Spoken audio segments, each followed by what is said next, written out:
Um, kasi yung sa amin kasi where we're located, nasa pinaka-last kami ng area. So ang fino-focus ko ang break point ng mga ibon para kasi ang mga ibon, alam mo naman mga ibon, sabay-sabay sila. Gusto nila nasa flock sila. So yung mga ibang kalaban namin, yung mga ibon namin, sasabay lang sa kanila, right? But they have to know yung how to break away. Kaya ang focus namin dun sa area na dapat silang mag-break away. So dun sa area na yon, dun ang pinaka-focus namin na dun kami nagtitrain. You know, train there, single tosses there, and everything else. Para alam nila na mabilis silang umuwi pagka na-hit nila yung area na yun. So, bubugbugin mo sa training dun sa break point mo. And that's around 50 miles, 50, 60, 70 miles. Mga ganun. Wow. Kasi dito kami sa pinakadulo eh. Okay, so gaano kalayo mo tinetrain yung mga ibon before the derby? What's the the longest distance you're gonna train the birds? Depends sa route ng race. So ngayon nasa north tayo. So in my experience, the best way is to train them up to the first toss ng race, which is 110 miles. At least twice, di ba? Pero before you get to that point, kailangan bubugin mo yung mga ibon sa 50 miles around the area. Kasi may dalawang way silang pwedeng pumasok eh. Doon sa bundok at saka dito sa may freeway. Yung mga kalaban natin dadaan sa freeway. So most likely yung mga ibon, hindi naman lahat ng ibon na ititrain natin. But some of the birds sasama doon sa freeway. So those birds should know how to break away sa freeway, kaya doon natin sila tinetrain. Pero yung mga ibon na matatalino, nagbe-break away sa bundok pa lang, nag-train na rin tayo doon. So yun ang mga ibon na umuwi kaagad, yun ang mga nag-first place, yun ang mga ibon na matatalino. Once na nag-break away ang ibon, sigurado may chance sa... Yeah, may chance silang makauwi. But the birds has to be healthy. Okay. So, what do you feed the young birds on arrival? Do you feed them pellets or just your mix? What do you feed your... Sa arrival, I feed them yung Versalaga Champion mixed with Versalaga tawag mo doon? Yung maraming nuts. Energy. So those two mixed together with small seeds, all they can eat. That's the day of the arrival. That's the day of the arrival. Oh, okay. How about like the second day of arrival? Okay, so the second day, do you medicate or? Well, depends. Sa first race nila, I put BS sa The weird. BS and honey sa feed nila, ay sa inuminan. Okay? That's just to prevent any kind of sickness na makukuha nila sa training box, training trailer. Kasi may expose sila sa mga ibon. In a lot of those ibon, you never know kung ano meron sila. But one thing for sure na your bird will catch it. So to prevent it, it's better to put a preventative medication sa drink. I use BS, and BS works for me. So that's what I use. Works BS for me and too. honey. Works for me. Yeah. And do you put electrolytes on the day of the arrival or it's on the second day? I used to put electrolytes before, but I noticed that the bird responds better sa honey in the water, and then the following day I put vitamins in the water, vitamins and probiotics. But Sa further races na, yung mga 200, 250, 280, yun na, you gotta put electrolytes. Pero yung mga unang races, even just regular water, you can get away with it. Pero, I think it's better if you put a little bit of something in there to bring them up into condition.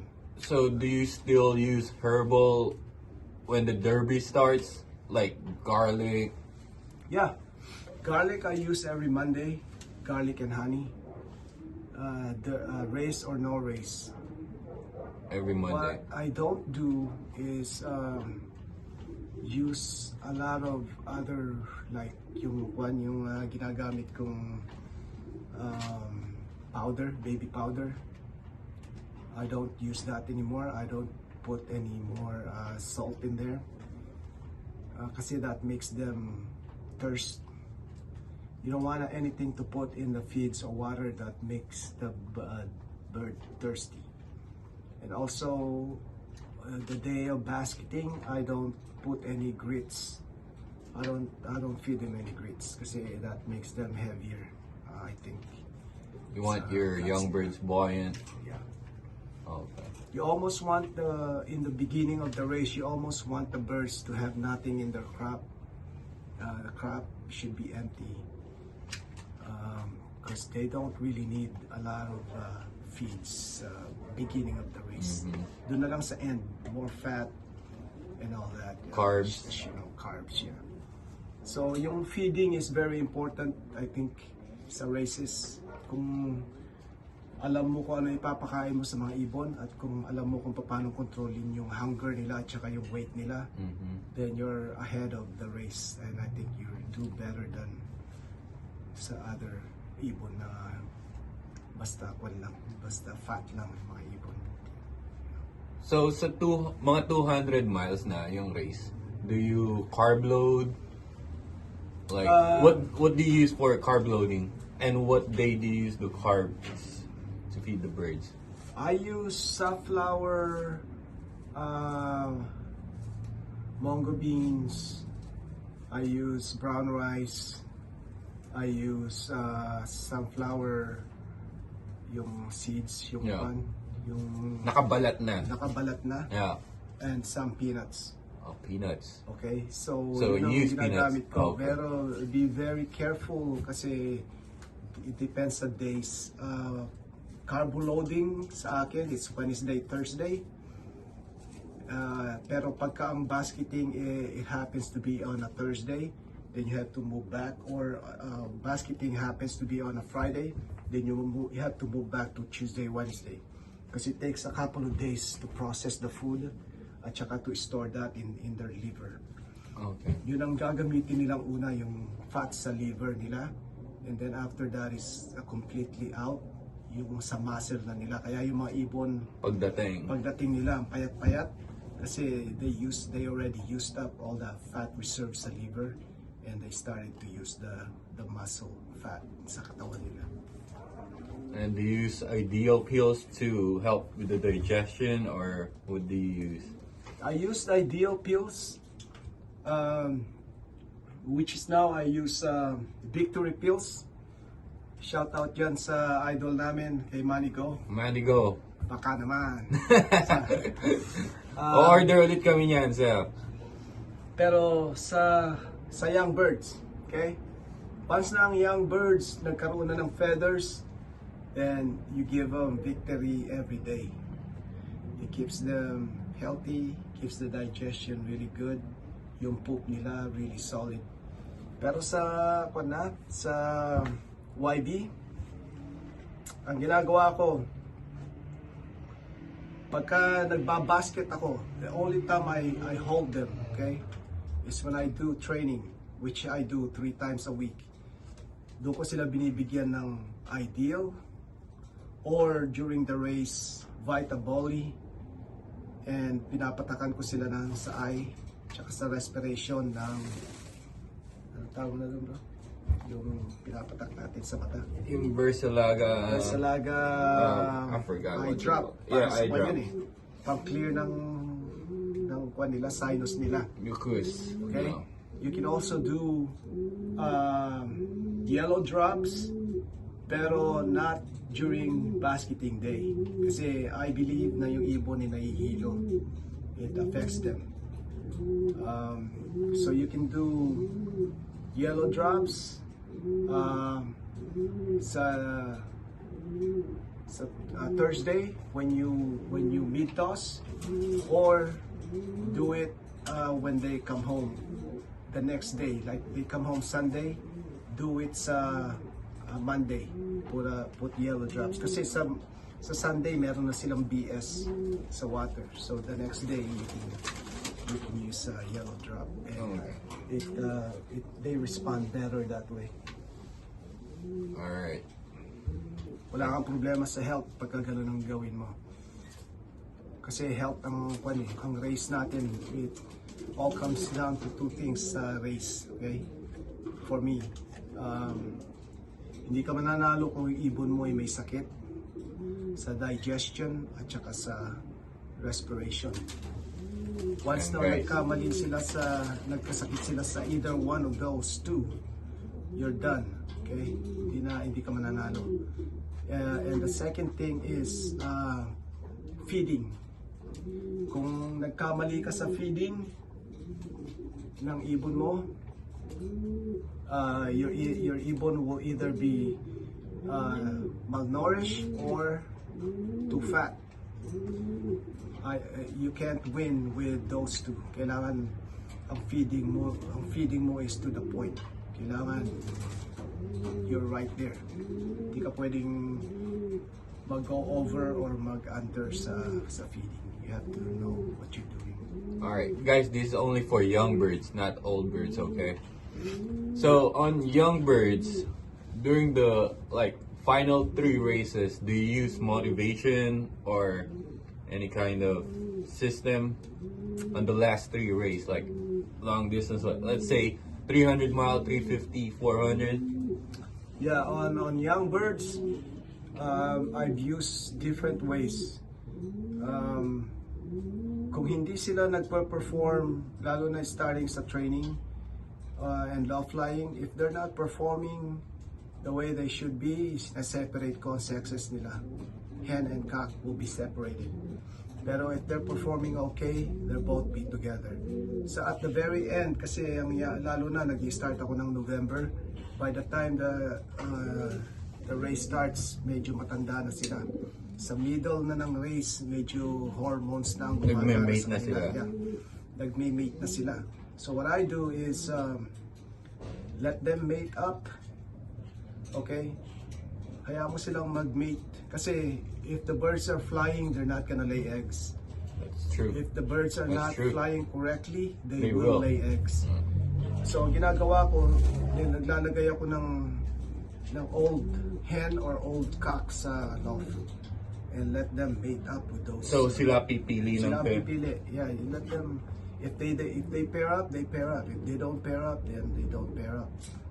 But that's the only things that I've done, and I think I've had success with that. Alright, any tips for the newbie fanciers that wants to start pigeon racing?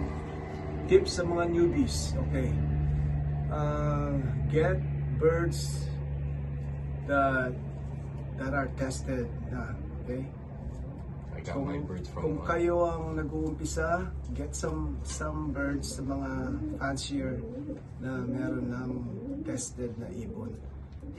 Preferably mga young birds. Kung meron silang mga young birds na pwede nyo i-raise, get your breeder that way. Kung meron silang mga birds na breeder na pwede nilang i-out sa inyo, na kasi ang mga fancier ngayon, they don't keep. Well, let's start this way. There's 2 kinds of fancier, right? Yung mga fancier na they just wanna keep birds kasi gusto nilang magkaibon, they wanna see them fly. And there's fanciers na gusto nilang mag-keep ng champion and they're competitive all the way. They wanna win. They wanna keep birds that has good bloodline. Kung makakita ka ng fancier na ganon, you can at least be ahead of your game, na kung nagbigay sila sa inyo ng ng breeders, they either wanna do two things. They wanna help you out and test their birds, which is okay because You're starting. you're starting and you can do it that way. Or you can wait for the young birds and ask them to have them fly you, or let you fly them, the young birds for you, and then keep the ones that's on the top 10% in the beginning, right? Test those birds, fly those birds, and then keep those as your breeders. Yun ang mas magandang mag-umpisa sa ganon. Then you for sure have a tested breeders. Pero limit yung taking ng birds ninyo. Huwag kayong kuha ng kuha kahit sa mga fancier. First of all, it's not good for your loft. Magkakasakit yung ibon nyo. Second of all, you're just gonna be wasting time kasi you're testing na birds na it's not gonna do anything for you. Okay, so know your fancier, kung saan ka kukuha ng ibon, kung anong type of fancier siya, and be selective from there on kasi don't waste time.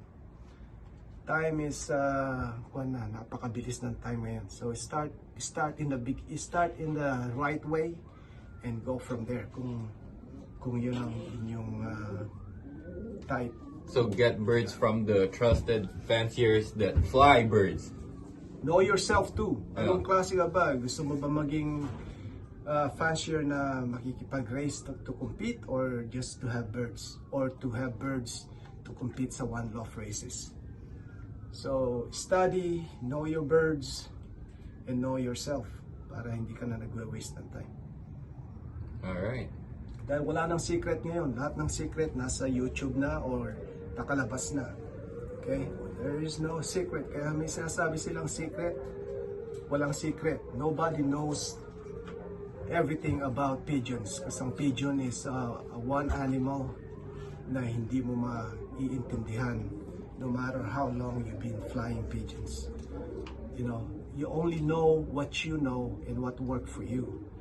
Yun lang doon ka lang pwedeng magsalita at magbigay ng advice of what you know. You cannot predict. You cannot say this will happen. Yeah. You can only say this happened to me and this is my experience. Kaya, learn observation. It your way. Observation, learn it your way. Kunin mo yung mga good tips and learn from your mistake. Okay? It's okay to have mistakes, but learn from it.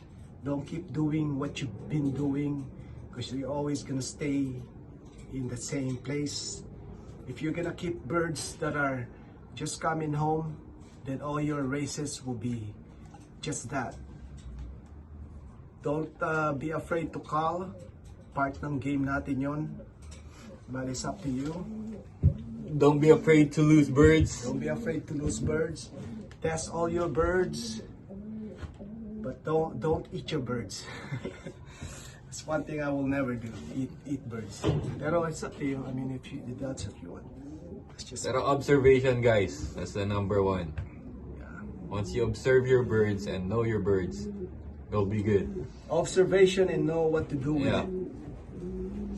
Okay, and be prepared to deal with whatever comes to you. So, Alright. yun lang ang tip namin. Very Alright. simple. Keep it simple, guys. Keep it simple. Ang ibon. Don't stress over it. Don't stress over it. Just remember kung bakit kayo nag-ibon in the beginning. It's your passion. It's part of your life. I will always have birds until I can't have any more birds, I think. But, this is my life. But always keep your family first. And give time to your family before your birds. There you go. That's number one right there. Everything will be okay. Basta suportado ka ng pamilya mo. Let's just have fun. And sa mga kalapatids natin yan sa Pilipinas, sa Olongapo, shout out sa inyo dyan. Shout out sa club namin dyan sa Olongapo, Hate Fakes Racing Pigeon. Good luck sa mga races natin and congratulations sa mga winners. Let's all get along and good luck sa mga races. thank you sa mga course namin, mga officials namin dyan. Thank you for your hard work. We'll visit you guys one day. Yeah, we'll be there one day. We'll support you guys. We'll send our birds there para ma-test dyan sa Olongapo, sa Pilipinas. Wish us luck. Yeah, this coming racing season is very competitive. Napakadaming marami kaming flyers ngayon at they are getting ready. They're not playing around. So, and we're also doing the same thing. We are prepared to do the battle. You know, meron kami mga ibon to do it, and so just wish us luck. All right. Thank you for Celine's Loft for Alright, having guys. this interview. And Hope you guys learned something. subscribe to his channel, Celine's Loft. All right. Subscribe to mine, Pascua Family Loft. And let's all have fun.